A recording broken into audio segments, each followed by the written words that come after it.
সুপ্রিয় শিক্ষার্থীবৃন্দ, অনলাইন ক্লাসে কুমিল্লা ভিক্টোরিয়া সরকারি কলেজের পক্ষ থেকে আমি গাজী মোহাম্মদ গোলাম সোহরাব হাসান,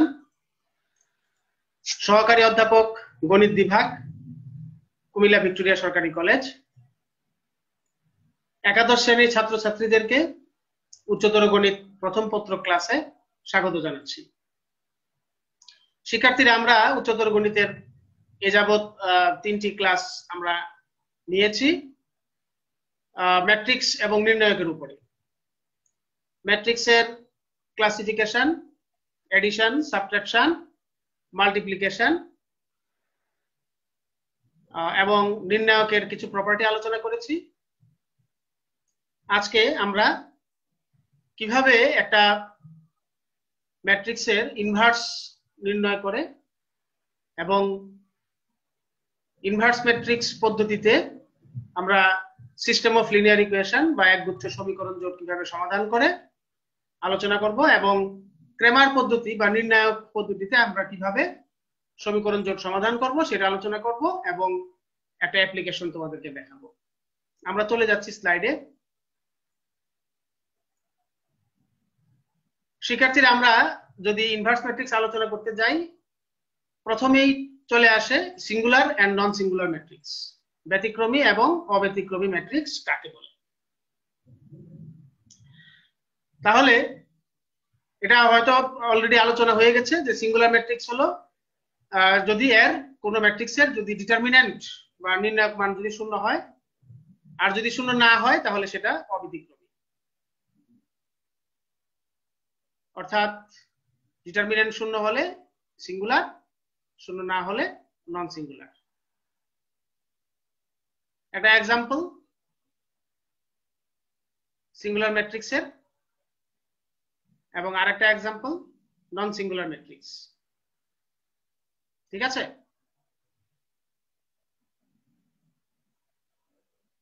শিক্ষার্থীরা,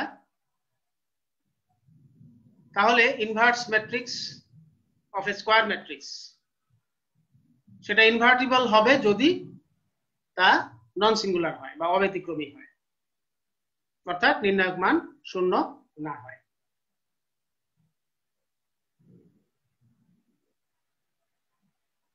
নেক্সট স্লাইডে চলে যাচ্ছি। ইনভার্স ম্যাট্রিক্সের ডেফিনেশন কাকে বলে? যদি বলা হয় যে বিপরীত ম্যাট্রিক্স কাকে বলে, আমাকে ম্যাথমেটিক্যালি এই কথাটা বলতে হবে যে যদি একটা অব্যতিক্রমী ম্যাট্রিক্স এ এর জন্য যদি এমন একটি ম্যাট্রিক্স বি পাওয়া যায়, তাহলে এ যদি একটা অব্যতিক্রমী ম্যাট্রিক্স হয়, তাহলে তার জন্য যদি বি একটা ম্যাট্রিক্স হয়, তাহলে তাদের গুণফলটা হবে একটা একক ম্যাট্রিক্স, আইডেন্টিটি। এটা তোমরা পড়েছো, আইডেন্টিটি ম্যাট্রিক্স কাকে বলে, একক বা অভেদক ম্যাট্রিক্স। মুখ্য কর্ণের মান 1, বাকিগুলা 0। অর্থাৎ এই ম্যাট্রিক্সের বিপরীত ম্যাট্রিক্সকে এ ইনভার্স দ্বারা সূচিত করা হয়।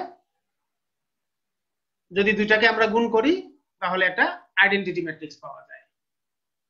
ঠিক আছে?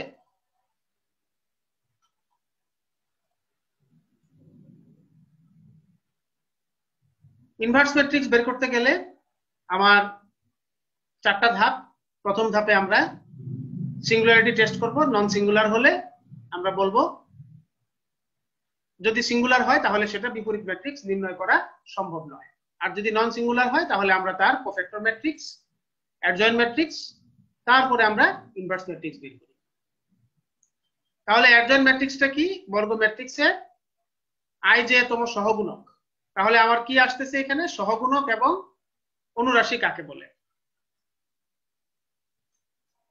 একটা ম্যাট্রিক্সের প্রত্যেকটা ভুক্তি বরাবর সারি এবং কলামকে অ্যাভয়েড করে আমরা যে ভুক্তিগুলাকে নিয়ে আমরা যে নির্ণয়টা পাই, এটাকে আমরা বলি মাইনর বা অনুরাশি। আর অনুরাশিকে যখন আমরা সামনে যখন আমরা চিহ্ন ব্যবহৃত করি, প্লাস মাইনাস প্লাস, তখন সেটাকে বলি আমরা কোফ্যাক্টর। তাহলে অনুরাশি এবং কোফ্যাক্টরের মধ্যে পার্থক্য হলো একটার মধ্যে চিহ্ন থাকবে, একটার মধ্যে চিহ্ন থাকবে না। এটা আমরা অলরেডি তোমরা বইয়ে পড়েছো, এটা আলোচনা হয়ে গেছে।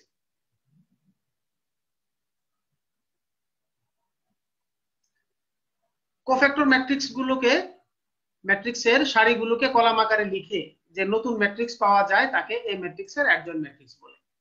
অর্থাৎ কোফ্যাক্টর ম্যাট্রিক্সের সারিগুলোকে যদি কলাম করি অর্থাৎ ট্রান্সপোজ করি তাহলে যে ম্যাট্রিক্সটা পাওয়া যায় তাকে অ্যাডজয়েন্ট ম্যাট্রিক্স বলে। এটাকে অ্যাডজয়েন্ট এ দ্বারা সূচিত করা হয়। তাহলে অ্যাডজয়েন্ট ম্যাট্রিক্স কি? কোফ্যাক্টর ম্যাট্রিক্সকে ট্রান্সপোজ করে যে ম্যাট্রিক্স পাওয়া যায়।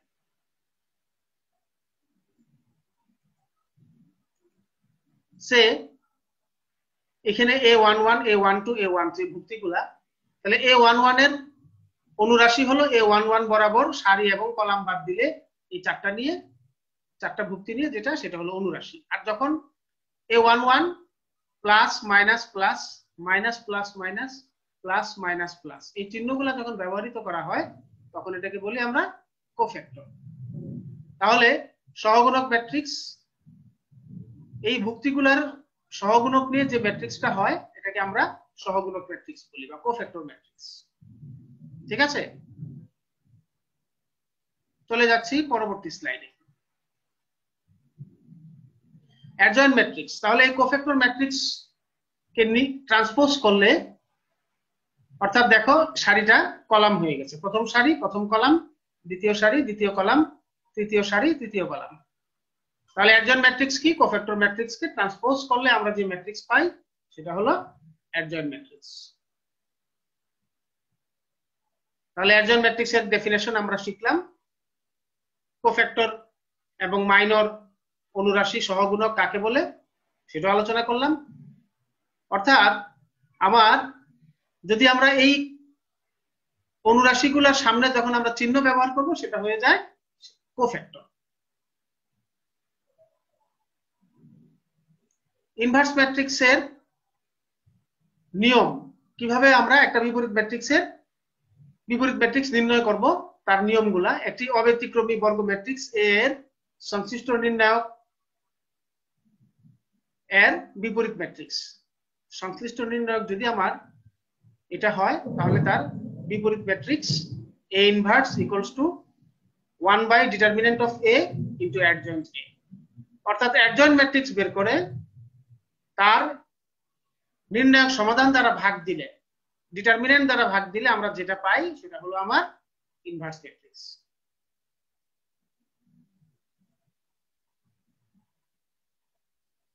ইনভার্স ম্যাট্রিক্সের কিছু বৈশিষ্ট্য আমরা তোমাদের সামনে তুলে ধরছি। কোন অব্যতিক্রমী ম্যাট্রিক্সের বিপরীত ম্যাট্রিক্স ইউনিক, অর্থাৎ যদি নন সিঙ্গুলার হয় তার ইনভার্স ম্যাট্রিক্সটা অবশ্যই ইউনিক।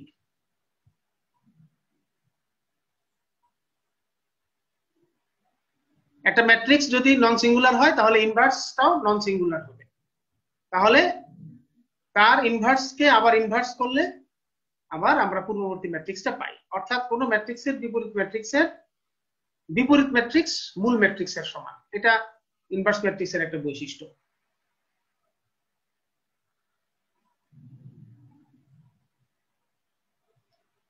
যদি একটা নন সিঙ্গুলার ম্যাট্রিক্স ট্রান্সপোজকে ইনভার্স করলে এবং ইনভার্সকে ট্রান্সপোজ করলে দুইটা সেম।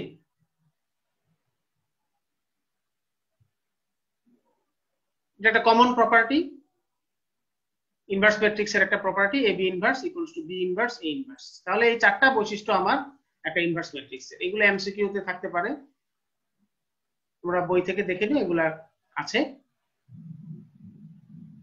আমরা চলে যাচ্ছি পরবর্তী স্লাইডে।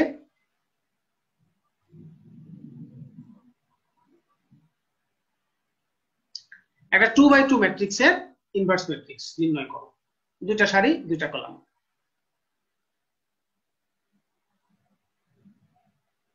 প্রথমে আমরা নির্ণায়ক সমাধান করলাম নন জিরো, তাহলে এটা নন সিঙ্গুলার, অতএব A ইনভার্স বিদ্যমান। ঠিক আছে, যেহেতু আমার নন সিঙ্গুলার A ইনভার্স বিদ্যমান, দ্বিতীয় ধাপে আমরা কোফ্যাক্টর গুলো নিব। অর্থাৎ 2 বরাবর সারি কলাম বাদ দিয়ে আবার থাকে কি 5, -1 বরাবর সারি কলাম বাদ দিয়ে -4, চিহ্ন অনুযায়ী প্লাস মাইনাস মাইনাস প্লাস। অর্থাৎ কোফ্যাক্টর গুলা নিলাম আমরা, তারপরে অ্যাডজয়েন্ট ম্যাট্রিক্স কোফ্যাক্টর গুলাকে নিয়ে যে ম্যাট্রিক্সটা হলো তাকে ট্রান্সপোজ করলে আমরা যে ম্যাট্রিক্সটা পাই সেটাকে আমরা বলি অ্যাডজয়েন্ট ম্যাট্রিক্স।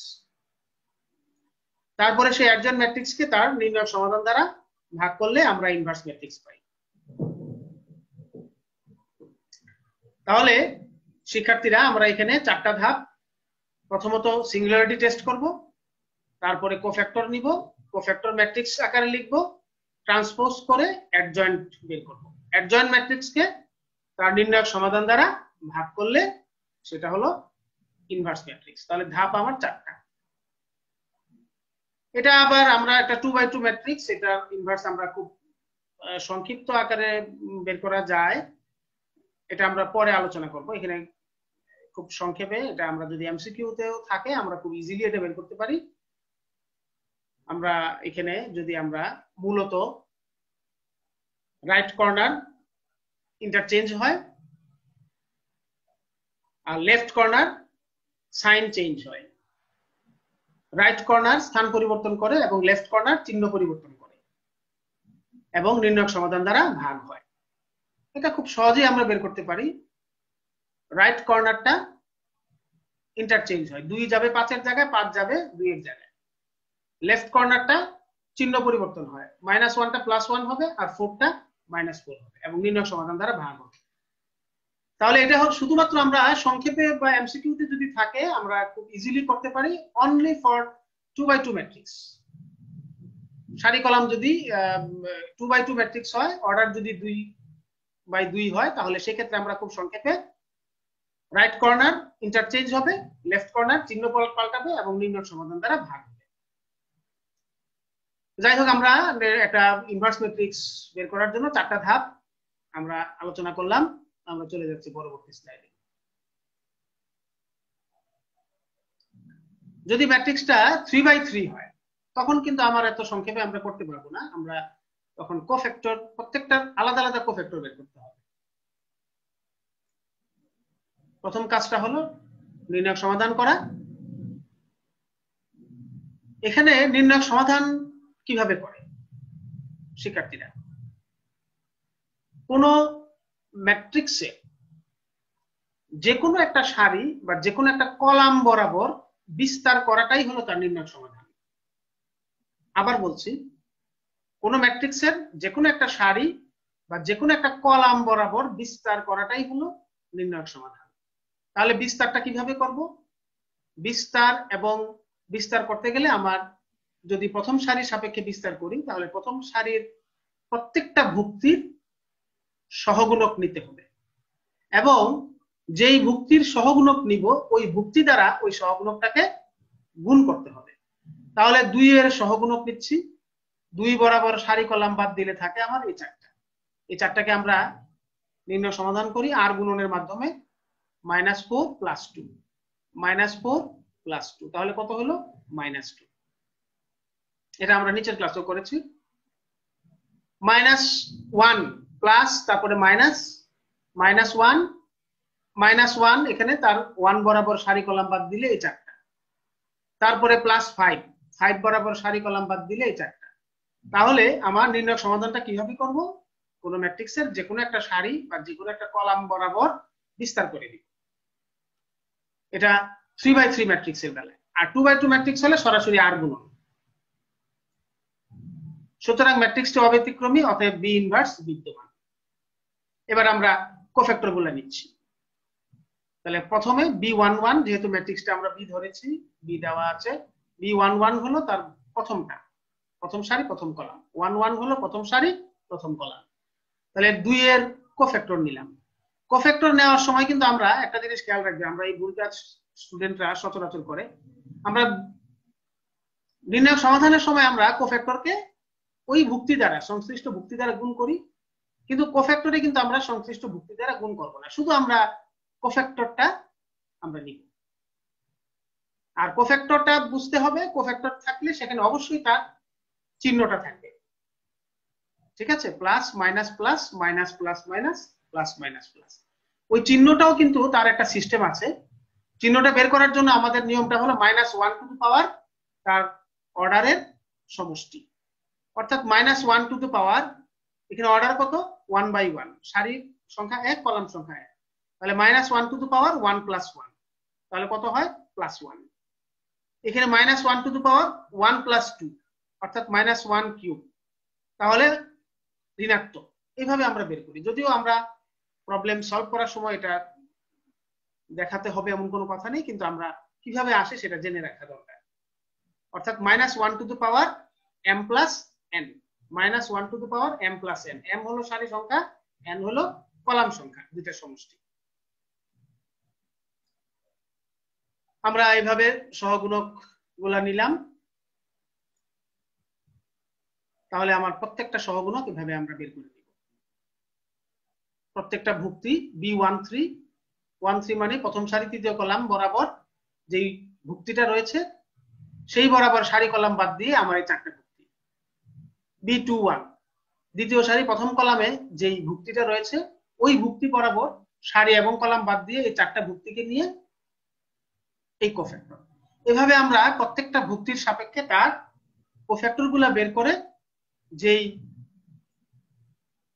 ম্যাট্রিক্সটা হবে তার ট্রান্সপোজ হলো আমার অ্যাডজয়েন্ট ম্যাট্রিক্স, অর্থাৎ B inverse equals to one by determinant B into adjoint B। তাহলে অ্যাডজয়েন্ট বিটা কি, এই যে আমার কোফ্যাক্টর গুলো আমরা বের করেছি, এই কোফ্যাক্টর গুলাকে আমরা ট্রান্সপোজ করে তার নির্ণায়ক সমাধান দ্বারা ভাগ করে আমরা ইনভার্স ম্যাট্রিক্স নির্ণয় করলাম। তাহলে শিক্ষার্থীরা ইনভার্স ম্যাট্রিক্সের প্রথম ধাপ হলো নির্ণায়ক সমাধান করা। 2/2 ম্যাট্রিক্স হলে আমরা সরাসরি আর গুণনের মাধ্যমে নির্ণায়ক সমাধান করি, আর 3/3 ম্যাট্রিক্স হলে যে কোনো একটা সারি বা কলামের বরাবর আমরা বিস্তার করি। আমরা সাধারণত প্রথম সারি বরাবর বিস্তার করি। বিস্তার কথাটা আমরা আলোচনা করেছি যে প্রত্যেকটা ভুক্তির সহগুণক নিব, কিন্তু ওই ভুক্তি দ্বারা আমাকে গুণ করতে হবে, এটা একটু খেয়াল রাখতে হবে। তারপরে আমরা কোফ্যাক্টর গুলাকে নিয়ে যে ম্যাট্রিক্সটা হয় তার ট্রান্সপোজ করলে আমরা অ্যাডজয়েন্ট ম্যাট্রিক্স পাই। অ্যাডজয়েন্ট ম্যাট্রিক্সকে তার নির্ণায়ক সমাধান। তাহলে আমার শিক্ষার্থীরা মনে রাখতে হবে নির্ণায়ক সমাধানটা খুবই গুরুত্বপূর্ণ, কারণ এটা আমার সর্বশেষ ধাপে যে নির্ণায়ক সমাধান দ্বারা ভাগ করতে হবে। তাহলে আমরা ইনভার্স ম্যাট্রিক্স বের করাটা শিখলাম।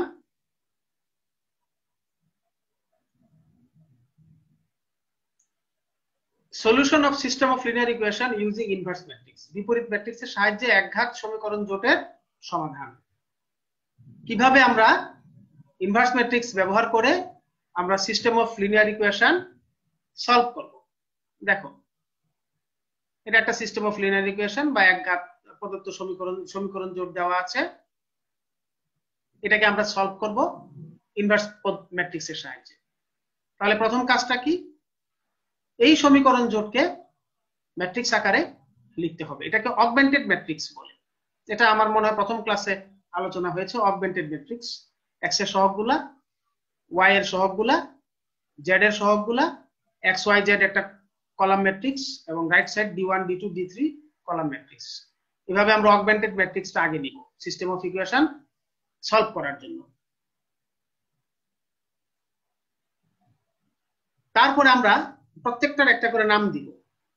এই ম্যাট্রিক্সটাকে আমরা দিব এ, এটার নাম দিব এক্স, আর এটার নাম দিলাম বি, যেখানে এ হলো একটি নন সিঙ্গুলার ম্যাট্রিক্স, এক্স এটাকে ধরলাম আর বি এটাকে ধরলাম। ঠিক আছে, একটু লক্ষ্য করি, এই আকারে আমরা সমীকরণ জোটটাকে আগে লিখতে হবে। তাহলে সিস্টেম অফ ইকুয়েশনকে সলভ করার জন্য ইনভার্স পদ্ধতিতে, ইনভার্স ম্যাট্রিক্স পদ্ধতিতে আগে আমরা সমীকরণ জোটগুলোকে ম্যাট্রিক্স আকারে লিখব। ঠিক আছে,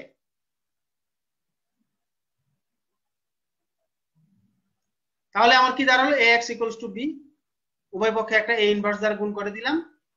আমরা জানি a inverse a = i inverse ম্যাট্রিক্সের সংজ্ঞা অনুযায়ী। তাহলে i একটা আইডেন্টিটি ম্যাট্রিক্স, তার মান 1, তাহলে x = a inverse b। So শিক্ষার্থীরা আমরা x ধরেছি কাকে, x ধরেছি আমরা যে x y z কে আমরা x ধরেছি, এই যে this is x, this is a inverse, আমরা এই ম্যাট্রিক্সের ইনভার্স বের করব, b হলো রাইট সাইডের ভ্যালুগুলা।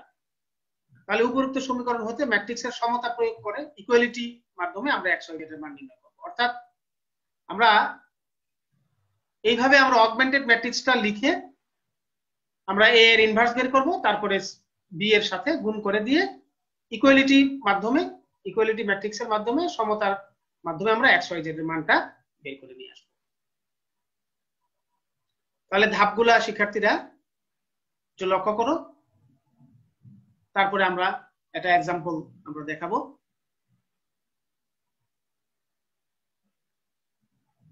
চলে যাচ্ছি পরবর্তী স্লাইডে। একইভাবে 3 চলক বিশিষ্ট 3টি সমীকরণ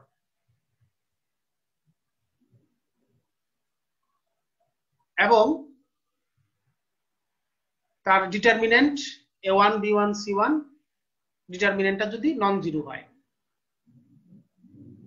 সমীকরণ 3টির অনন্য সমাধান x equals to dx by d, y equals to dy by d এবং z equals to dz by d। অর্থাৎ আমরা এই সিস্টেম অফ ইকুয়েশনটাকে আমরা একটু আগে আলোচনা করেছি ইনভার্স পদ্ধতিতে সমাধান। এখন আমরা স্লাইডে যেটা দেখতে পাচ্ছি সেটা হলো নির্ণায়ক পদ্ধতি বা ক্র্যামার পদ্ধতি। তাহলে আমরা সিস্টেম অফ ইকুয়েশনকে আমরা ইনভার্স পদ্ধতিতেও সলভ করতে পারবো অথবা ক্র্যামার পদ্ধতিতেও পারবো বা নির্ণায়ক পদ্ধতি। তাহলে নির্ণায়ক পদ্ধতিতে করার জন্য আমরা এই x, y এবং z এর সহগগুলোকে নিয়ে একটা নির্ণায়ক তৈরি করলাম, যার নাম দিলাম d। এটা অবশ্যই নন জিরো হতে হবে। সমীকরণ 3টির ইউনিক সলিউশন হবে dx by d, y হবে dy by d, z হবে dz by d। এখন শিক্ষার্থীরা প্রশ্ন এসে যায় যে স্যার d তো আমরা এটাকে ধরলাম x এর সহগ, y এর সহগ, z এর সহগ, তাহলে dx টা কি, dy টা কি, dz টা কি? আমরা পরবর্তী স্লাইডে এটা দেখাচ্ছি। তাহলে x এর ভ্যালুটা কি হবে dx by d, y হবে dy by d, z হবে dz by d। তাহলে dx টা কি?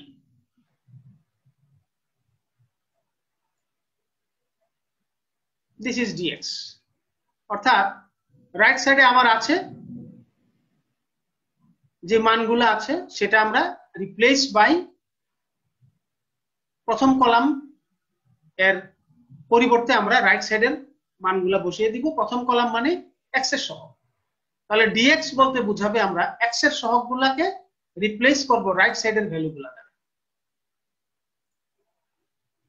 dy দ্বারা বুঝাবো আমরা y এর সহগগুলো যেই কলামে লেখা হয়েছে ওই কলামটা রিপ্লেস করব রাইট সাইডের ভ্যালুগুলো দ্বারা, সেটাকে আমরা বলবো dy। dz হবে z এর সহগগুলা যে কলামে আছে it will be replaced by right side.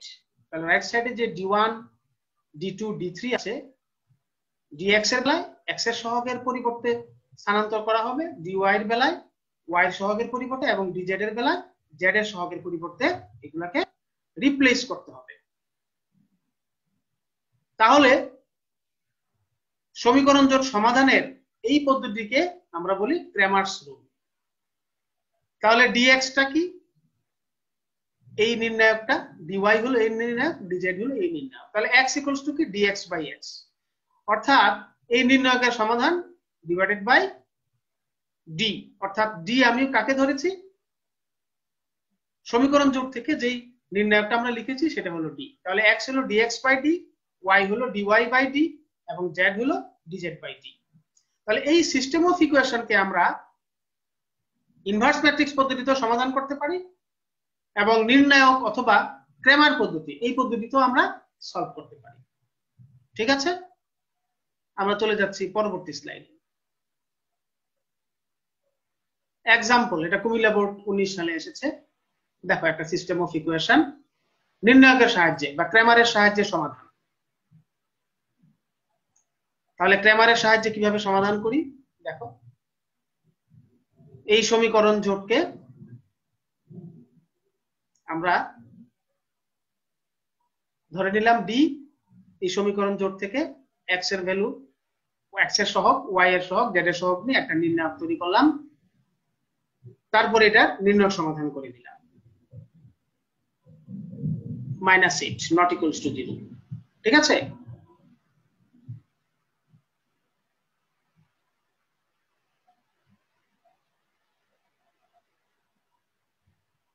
এখন আমাদের রাইট সাইডে কি আছে 11 10 9। তাহলে dx বলতে বুঝাবো 1 2 3 will be replaced by 11 10 এবং 9।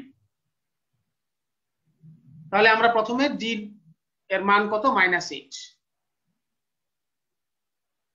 তাহলে dx প্রথম কলামটা x এর সহগটা will be replaced by 11 10 এবং 9। তারপর এটাকে আবার নির্ণয় সমাধান করে দিলাম -16 dx। একইভাবে dy y এর সহগগুলা রিপ্লেস হবে right side d1 d2 d3 দ্বারা, x এবং y z এর সহগ ঠিক থাকবে। এটারও আবার নির্ণয় সমাধান করলাম ইকুয়ালস টু 0। শিক্ষার্থীরা একটু লক্ষ্য করে নাও, dx বের করলাম, dy বের করলাম। 11 নির্ণয় সমাধানটা আমরা আগে আলোচনা করেছি। 11 বরাবর -2, এখানে প্লাস মাইনাস প্লাস চিহ্নগুলা খেয়াল রাখতে হবে। হ্যাঁ, তারপরে যার কোফ্যাক্টর নিয়েছি তার ওই ভুক্তি দ্বারা গুণ করতে হবে। নেক্সট স্লাইডে একইভাবে আমরা dz নির্ণয় করলাম, অর্থাৎ z এর সহগগুলা replace by d1 d2 d3।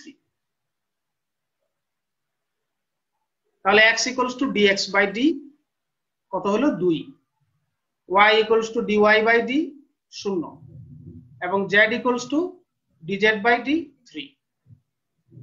তাহলে এই সমীকরণ জোটকে আমরা ক্র্যামার পদ্ধতি বা নির্ণায়ক পদ্ধতি, ক্র্যামার পদ্ধতির আমরা নির্ণায়ক পদ্ধতিও বলি, অর্থাৎ এখানে ইনভার্স পদ্ধতিটা না ব্যবহার করে আমরা ক্র্যামার পদ্ধতিতে সমাধান করলাম। তাহলে আমরা সমীকরণ জোটকে দুইটা পদ্ধতিতেই করতে পারি, তবে যদি আমার উল্লেখ করে দেওয়া হয় ইনভার্স পদ্ধতি বা ক্র্যামার্স পদ্ধতি, তখন আমার সেই পদ্ধতি দিয়ে আমাকে সমাধান করতে হবে। তাহলে আমাদের মূল লক্ষ্য হলো সমীকরণ জোটকে সমাধান করা। চলে যাচ্ছি আমরা পরবর্তী স্লাইডে।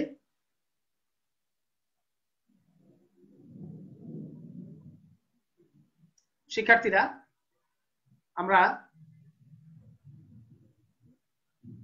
এখানে একটা টেবিল দেখতে পাচ্ছি।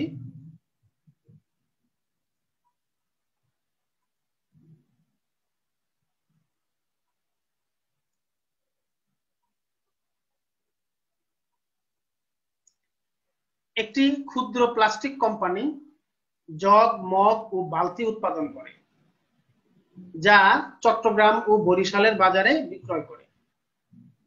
দৈনিক যতগুলো পণ্য উৎপাদন করে ঠিক ততগুলোই বিক্রি হয়। পণ্য তিনটির দৈনিক বিক্রির পরিমাণ নিচে দেওয়া হলো। অর্থাৎ এখানে আমরা ম্যাট্রিক্সের একটা অ্যাপ্লিকেশন আমরা তোমাদেরকে তুলে ধরছি। প্রথমত কি, বিক্রির পরিমাণ, তিনটা পণ্য আমরা উৎপাদন করি, ঢাকায় বিক্রির পরিমাণ এত, চট্টগ্রামে বিক্রির পরিমাণ এবং বরিশালে বিক্রির পরিমাণ। দেখো আমরা এটা কিন্তু আমরা অ্যাপ্লিকেশন দেখাচ্ছি। প্রতিটি জগ, মগ ও বালতির উৎপাদন খরচ 27 টাকা, 14 টাকা, 39 টাকা এবং বিক্রয় মূল্য 28 টাকা, 22 টাকা এবং 62 টাকা। তাহলে এখানে উৎপাদন খরচ দেওয়া আছে, বিক্রয় মূল্য দেওয়া আছে এবং বিক্রির পরিমাণ আমার রেগুলার সেল এখানে আমরা দেওয়া আছে একটা ডাটা। তাহলে আমাকে বলা হয়েছে যে জুন মাসে আমার লাভের পরিমাণ বের করো। তাহলে এটা কিন্তু একটা বিজনেস রিলেটেড কোশ্চেন। আমরা এটা ম্যাট্রিক্সের মাধ্যমে কিভাবে সলভ করব আমরা একটু দেখাচ্ছি।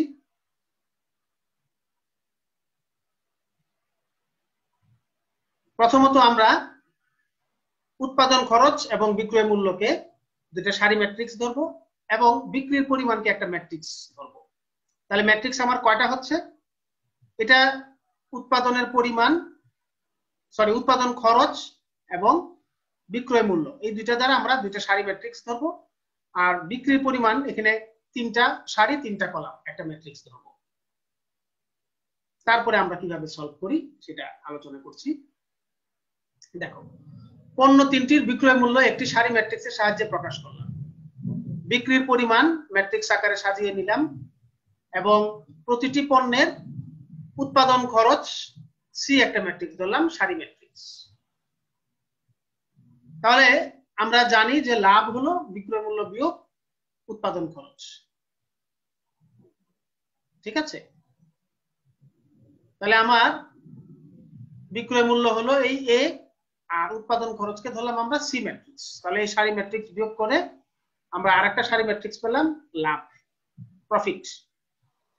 তাহলে প্রত্যেকটা পণ্যের প্রফিট জগ, মগ এবং বালতির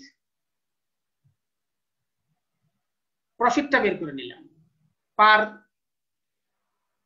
ইউনিট আমরা প্রফিটটা বের করে নিলাম। এখন আসো এই প্রফিট আর এই বিক্রয়ের পরিমাণ, অ্যামাউন্ট অফ সেল, দুটাকে যদি আমরা গুণ করি তাহলে আমরা টোটাল প্রফিটটা আমরা বের করতে পারবো। Profit into amount of sale, দুটাকে দুইটা ম্যাট্রিক্স ধরে আমরা গুণ করে দিলাম।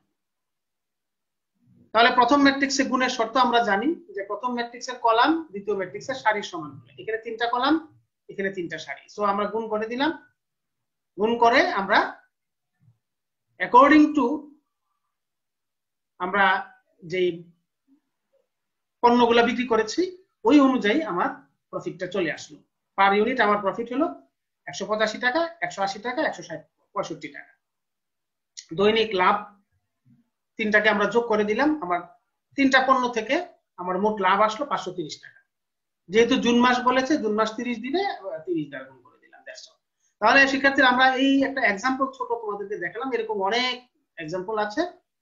আমরা এখানে একটা সিম্পল এক্সাম্পল দেখিয়েছি যে আমার প্রফিট এবং প্রফিটটা বের করার জন্য। আমার এখানে আমরা নরমালি আমরা ঐকিক নিয়মে করি যে আমার উৎপাদন খরচ দেওয়া আছে, বিক্রয় মূল্য দেওয়া আছে আর উৎপাদনের পরিমাণ দেওয়া আছে। তো আমরা এটা ঐকিক নিয়মে আমরা নরমালি অঙ্কটা করতে পারি, কিন্তু আমরা ম্যাট্রিক্সের মাধ্যমে কিভাবে করব আমরা সেটা একটু তোমাদের সামনে তুলে ধরার চেষ্টা করেছি।